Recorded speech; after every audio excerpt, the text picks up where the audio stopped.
You know, there should be a warning sign on my head. Warning, no piece of paper is safe when Pierre Gustafson is around. I tell you,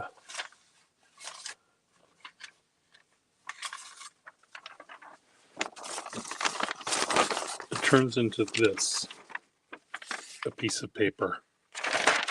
So I must say, I didn't make these lines. These, I think, were made by my friend Maverick.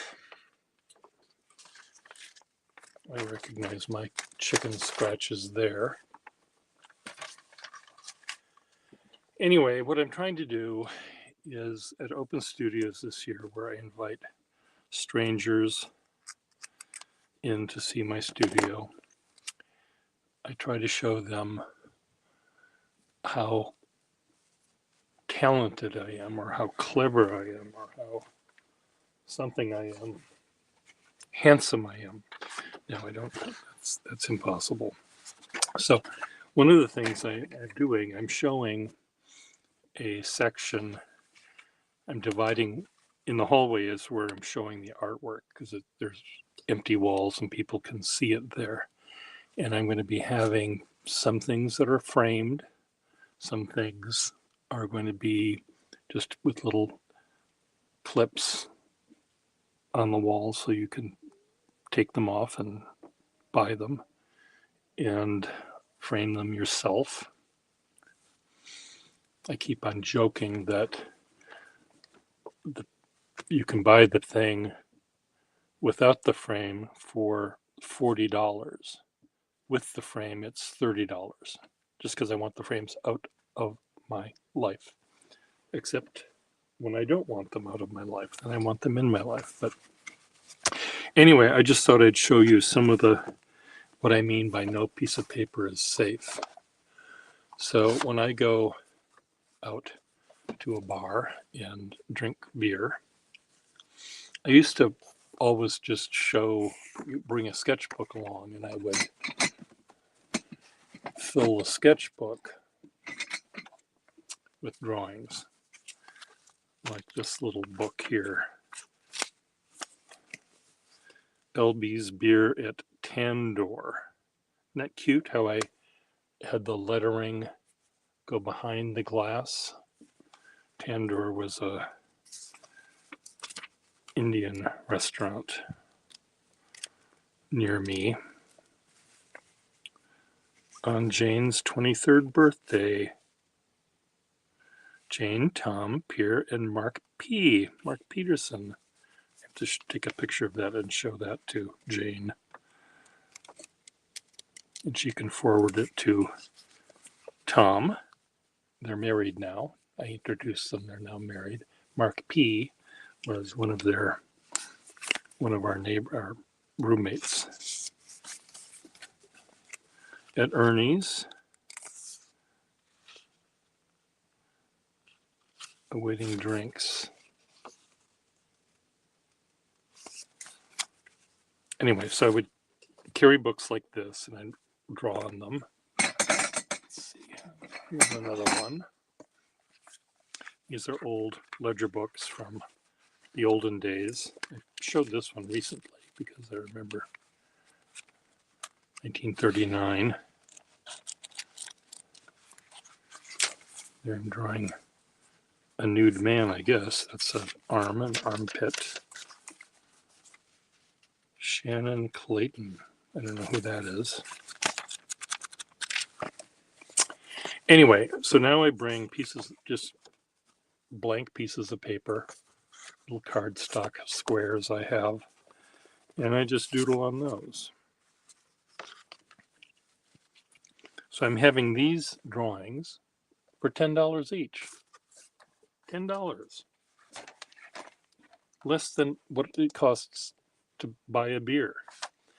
And I'm going to show this drawing. This is a drawing, that piece of paper that was on my desk, and this, and this, and this, and that, and all of those brown lines were from my coffee cup. So I turned them into little Venetian boats that sailed and landed in Tahiti or something. Here are the palm trees. Do they have palm trees in Venice? I don't think so. They might. Anyway, in this drawing, they sailed to Tahiti. Other things I do, I occasionally find things that have printing already on them, and I'll just draw on top of the printing. So this Al held, I crossed the name of the book out and I circled this, Concrete by Pier. So there's a park near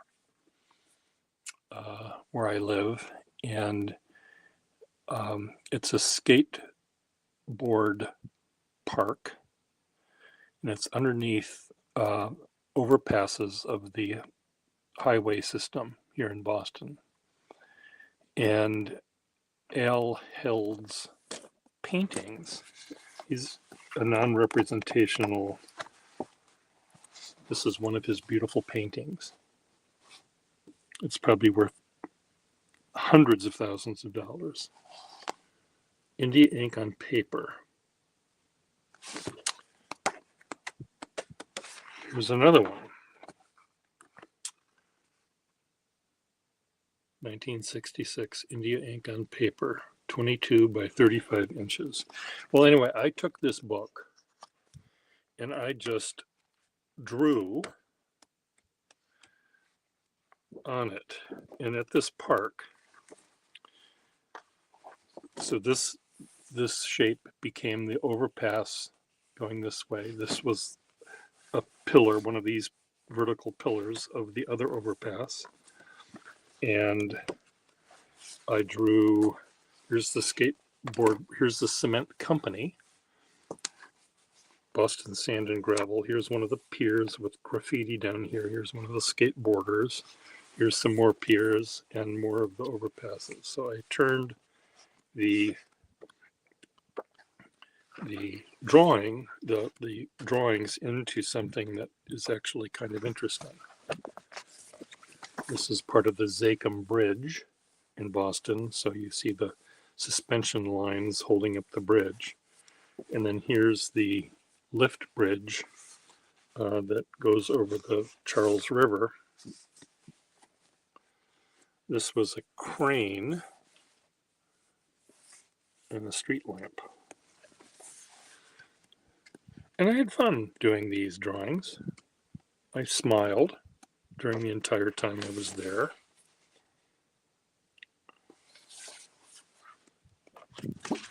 Whether you like it or not, I smiled. So that's this one. So some people said I ruined a book. Well, they can say that all they want. I think I improved it. Another thing that I found, in my building, we have, in our laundry room, there's a corner where people bring down stuff they don't want. And they could be books, they could be silverware, they could be pens. I found a Parker 75 in there, $100 pen someone was giving away.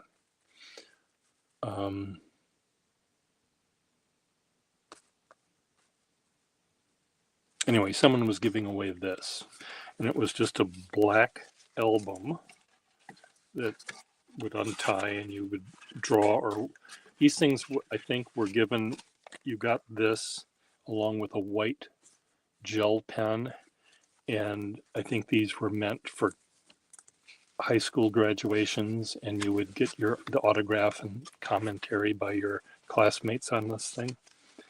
So what I did with this, I went to Urban Sketchers, and we were on Commonwealth Avenue, which is part of the park system part of the green necklace, emerald necklace, they call it, that goes from Boston Common through Back Bay, through the Fens, then further south all the way to the Arboretum.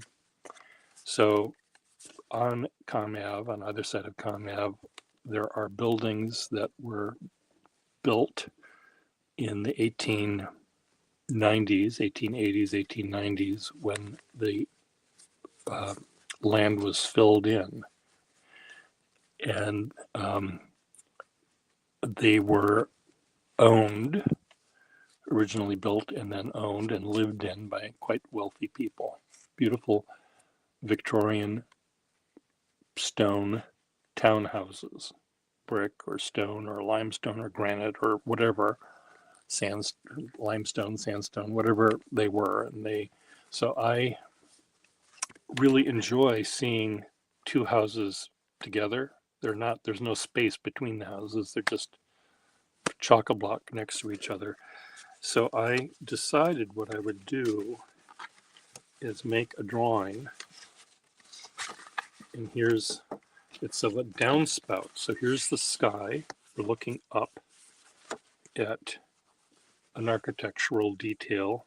And here's the gutter and the downspout coming down.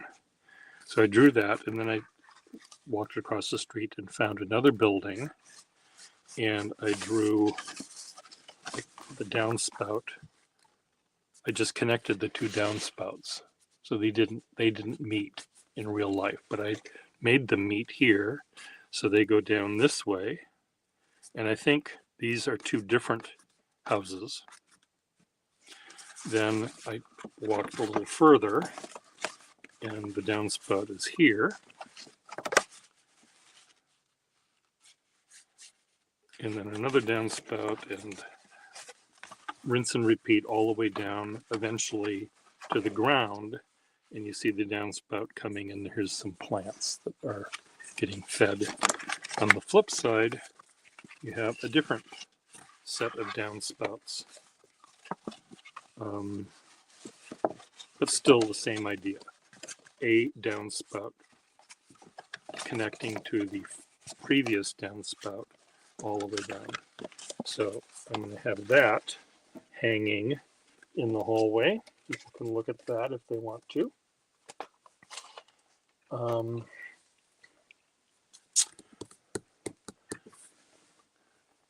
I've got lots of sketchbooks. I'm going to frame some. Some are just going to be clipped, and people can buy them for $10, or if they want to buy them in a frame, it'll be $20. Most of the frames I have are the kind that you buy for $10 at Target. Not very fancy. The ones that have actually fancy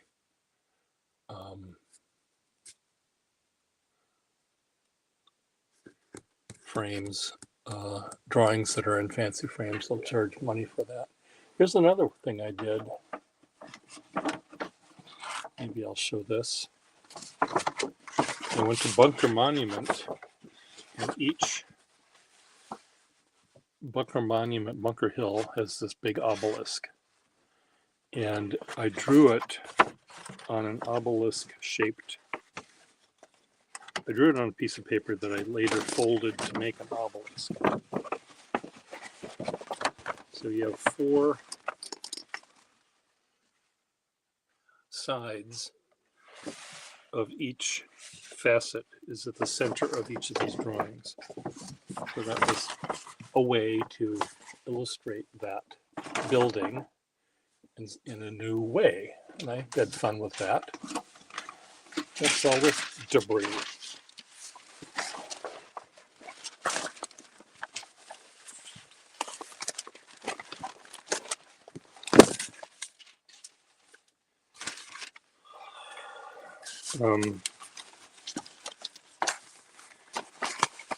We had a show in the gallery last month about music and art,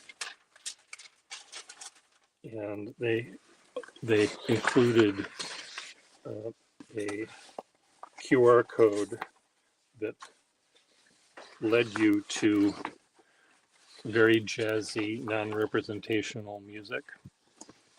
And I decided I don't really connect with that kind of music.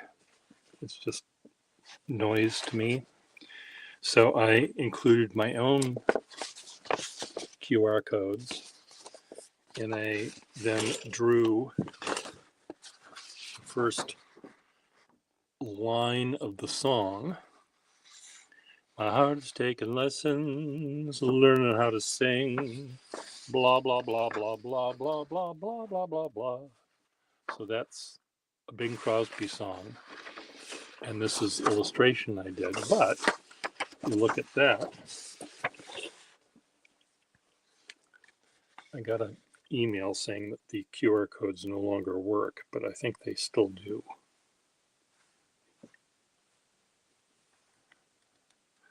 Take two.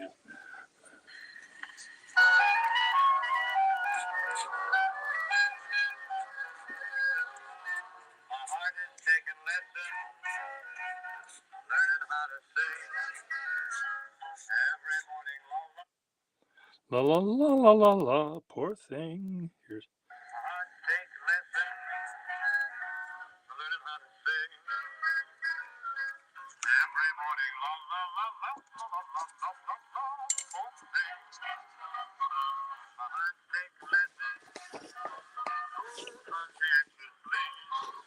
so that was that one.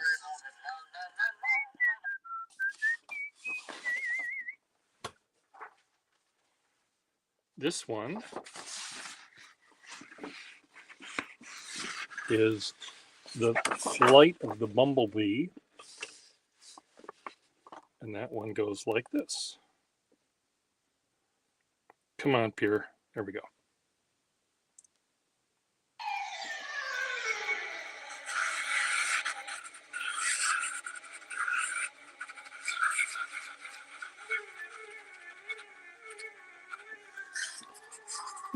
You get the idea. That's that one. This one is from the operetta Rosemarie, and it's Jeanette MacDonald singing to Nelson Eddy. When I'm calling you, will you answer too? And then there's Nelson Eddy's ear and all of his little bones. And then there's Jeanette MacDonald, who was once described to me as an ice pick going into your ear. Her voice was like that. And I'm giving that drawing I did to a neighbor of mine who just had his three little bones in his ear reconstructed, 3D printed or something, and now he can hear things he hadn't heard in years. So this is one of the drawings I did for the jazz, the sort of random jazz music that I didn't quite understand. So I have the trumpet and the drums and the saxophone, and you can't have a jazz thing like that without someone tapping their feet and stepping on the tail of a cat. So that's my thing. And this one, bum bum bum bum bum bum bum bum bum bum bum bum bum. You know what that's from? Of course you do.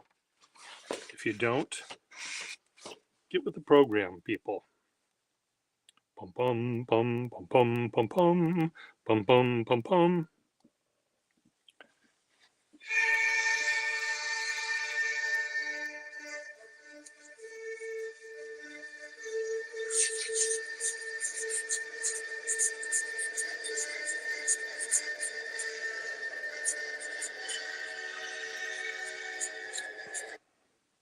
So that's the Flying Dutchman Overture by Richard Wagner, because that's the quiet part.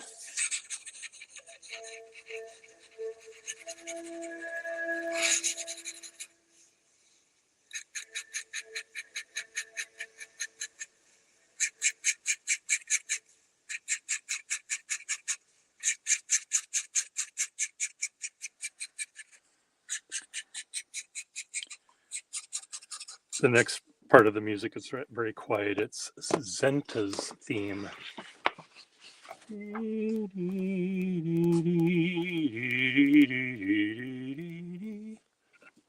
That's that part, and that's not the bum bum bum bum bum. Anyway, I try to have fun with my life. So why aren't I smiling? What the hell is wrong with me?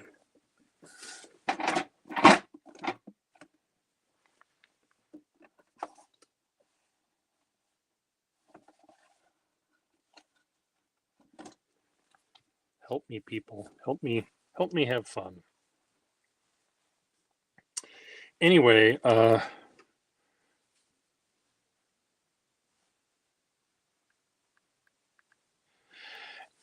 I'll talk to you all later. Bye.